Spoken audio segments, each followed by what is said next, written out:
ನಮಸ್ಕಾರ ಸ್ನೇಹಿತರೆ, AP3 ವಿಡಿಯೋಗೆ ಸ್ವಾಗತ.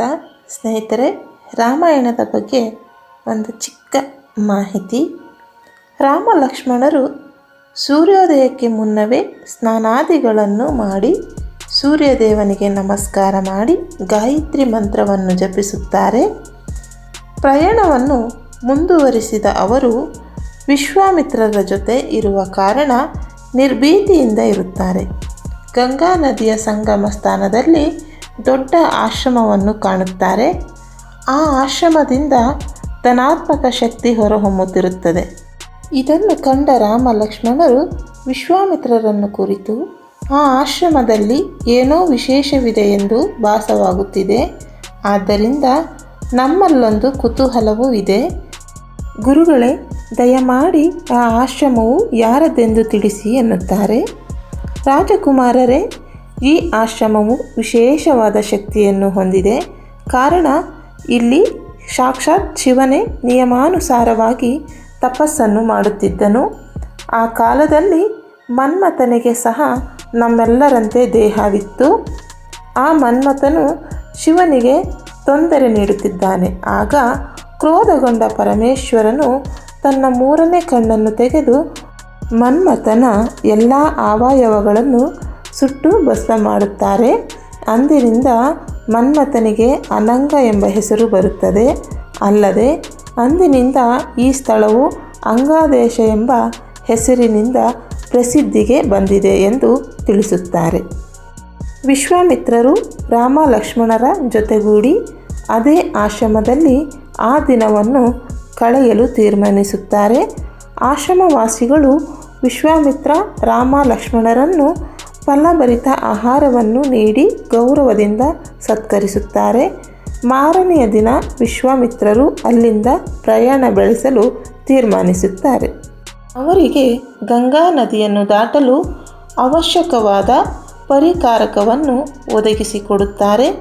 ವಿಶ್ವಾಮಿತ್ರರಿದ್ದ ನಾವೆಯು ಗಂಗಾ ನದಿಯ ಮಧ್ಯಭಾಗಕ್ಕೆ ಬರುತ್ತದೆ. ಅಲ್ಲಿ ಹೆಚ್ಚಿನ ಧ್ವನಿಯ ಶಬ್ದವು ಉಂಟಾಗುತ್ತದೆ. ರಾಮ ಲಕ್ಷ್ಮಣರು ಆ ಶಬ್ದದ ಬಗ್ಗೆ ವಿಚಾರಿಸುತ್ತಾರೆ. ರಾಮ ಲಕ್ಷ್ಮಣರ ಕುತೂಹಲವನ್ನು ತಿಳಿದ ವಿಶ್ವಾಮಿತ್ರರು ಅದರ ಬಗ್ಗೆ ವಿವರಿಸಲು ಆರಂಭಿಸುತ್ತಾರೆ. ಬ್ರಹ್ಮನ ಮನೋಸಂಕಲ್ಪದಿಂದ ಕೈಲಾಸ ಪರ್ವತದಲ್ಲಿ ಮಾನಸ ಸರೋವರ ಎಂಬ ಸರೋವರವು ಹುಟ್ಟುತ್ತದೆ. ಇಲ್ಲಿಂದ ಉದ್ಭವಿಸುವ ಸರಯೂ ಎಂಬ ಹೆಸರಿನ ಪ್ರವಾಹವು ಅಯೋಧ್ಯೆಯನ್ನು ಸುತ್ತುವರೆದು ಮುಂದುವರಿಯುತ್ತದೆ. ಅನಂತರ ಗಂಗಾ ನದಿಯನ್ನು ಸೇರುತ್ತದೆ. ಸರಯೂ ಮತ್ತು ಗಂಗಾ ನದಿಗಳು ಸೇರುವ ಜಾಗ ಇದಾದ ಕಾರಣ ವಿಶೇಷವಾದಂತಹ ಶಬ್ದವು ಹೊರಹೊಮ್ಮುತ್ತದೆ. ರಾಮ ಲಕ್ಷ್ಮಣರು ಸರಯೂ ಮತ್ತು ಗಂಗಾ ನದಿಗೆ ಗೌರವದಿಂದ ನಮಸ್ಕರಿಸಿ ವಿಶ್ವಾಮಿತ್ರರು ರಾಮ ಲಕ್ಷ್ಮಣರೊಂದಿಗೆ ಕಾಡನ್ನು ಪ್ರವೇಶಿಸುತ್ತಾರೆ. ಆ ಕಾಡು ನೋಡಲು ಭಯಂಕರವಾಗಿ ಕಾಣುತ್ತಿತ್ತು. ಮಾನವರ ಓಡಾಟವೇ ಇಲ್ಲದೆ ದುರ್ಗಮವಾಗಿತ್ತು. ಅರಣ್ಯದಲ್ಲಿ ಮುಖ್ಯವಾಗಿ ಅಸಂಖ್ಯಾತ ಜೀರುಂಡೆಗಳು ಇದ್ದವು. ಎಲ್ಲಿ ನೋಡಿದರೂ ಕಾಡು ಮೃಗಗಳೇ ಕಾಣುತ್ತಿದ್ದವು. ಆದರೆ ಬಿಲ್ವಪತ್ರೆಯಂತಹ ವೃಕ್ಷಗಳು ಕಾಡಿನಲ್ಲಿ ಯಥೇಚ್ಛವಾಗಿ ಇದ್ದವು. ಶ್ರೀರಾಮನು ಆ ಕಾಡಿನ ಬಗ್ಗೆ ಇದ್ದ ತನ್ನ ಕುತೂಹಲವನ್ನು ತಣಿಸಬೇಕು ಎಂದು ವಿನಂತಿಸಿಕೊಂಡನು. ಆಗ ವಿಶ್ವಾಮಿತ್ರರು ಮಲಂದ ಮತ್ತು ಕರುಷ ಎಂಬ 2 ದೇಶಗಳು ಬಹಳ ಹೆಸರುವಾಸಿಯಾಗಿದ್ದವು. ಆ ದೇಶಗಳೇ ಈ ಕಾಡಾಗಿದೆ. ಈ ಸ್ಥಳದಲ್ಲಿ ಇಂದ್ರನು ವೃತ್ರಾಸುರನೆಂಬ ರಾಕ್ಷಸನನ್ನು ಸಂಹರಿಸುತ್ತಾನೆ. ಅವನಿಗೆ ಬ್ರಹ್ಮಹತ್ಯೆಯ ದೋಷವು ಬರುತ್ತದೆ. ಇಲ್ಲಿದ್ದ ಋಷಿಗಳು ಗಂಗೆಯ ಸಹಿತ ಅನೇಕ ನದಿಗಳಿಂದ ನೀರನ್ನು ಸಂಗ್ರಹಿಸಿ ಇಂದ್ರನಿಗೆ ಅಭಿಷೇಕವನ್ನು ಮಾಡಿ ಅವನಿಗಿದ್ದ ಬ್ರಹ್ಮಹತ್ಯೆ ದೋಷದಿಂದ ಪರಿಹಾರ ದೊರೆಯಲು ಕಾರಣವಾಗುತ್ತಾರೆ. ಇಂದ್ರನ ವರದಿಂದ ಈ ಪ್ರದೇಶವು ಪ್ರಸಿದ್ಧಿಯನ್ನು ಪಡೆಯುತ್ತದೆ.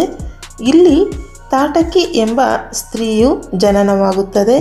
ಇವಳಿಗೆ 1000 ಆನೆಗಳ ಬಲವಿರುತ್ತದೆ. ಇವಳು ಸುನಂದನೆಂಬ ರಾಕ್ಷಸನ ಹೆಂಡತಿ. ಇವರ ಮಗನೇ ಮಾರೀಚ. ಇವನು ಜನಸಾಮಾನ್ಯರಿಗೆ ಸದಾಕಾಲ ತೊಂದರೆ ನೀಡುತ್ತಿದ್ದನು. ತಾಟಕಿಯ ಉಪಟಳವು ಇಂದಿಗೂ ಇದೆ. ನಾವು ನಮ್ಮ ಆಶ್ರಮಕ್ಕೆ ತೆರಳಲು ಅವಳ ಮುಂದೆಯೇ ಹೋಗಬೇಕು. ಆದರೆ ಇದು ಸಾಧ್ಯವಾಗದ ಮಾತು. ಆದ್ದರಿಂದ ಮೊದಲು ನೀನು ಈ ತಾಟಕಿಯ ಸಂಹಾರವನ್ನು ಮಾಡಬೇಕು ಎಂದು ರಾಮನಿಗೆ ವಿಶ್ವಾಮಿತ್ರರು ತಿಳಿಸುತ್ತಾರೆ. ಇದು ರಾಮಾಯಣದ ಬಗ್ಗೆ ಚಿಕ್ಕ ಮಾಹಿತಿ. ಈ ಮಾಹಿತಿಯು ನಿಮಗೆ ಇಷ್ಟವಾಗಿದೆ ಎಂದು ಭಾವಿಸುತ್ತೇನೆ. ಇಷ್ಟವಾಗಿದ್ದಲ್ಲಿ ಲೈಕ್ ಮಾಡಿ, ಶೇರ್ ಮಾಡಿ, ಸಬ್ಸ್ಕ್ರೈಬ್ ಮಾಡಿ. ಇನ್ನೊಂದು ಮಾಹಿತಿಯೊಂದಿಗೆ ಮತ್ತೆ ಸಿಗುತ್ತೇನೆ. ನಮಸ್ಕಾರ.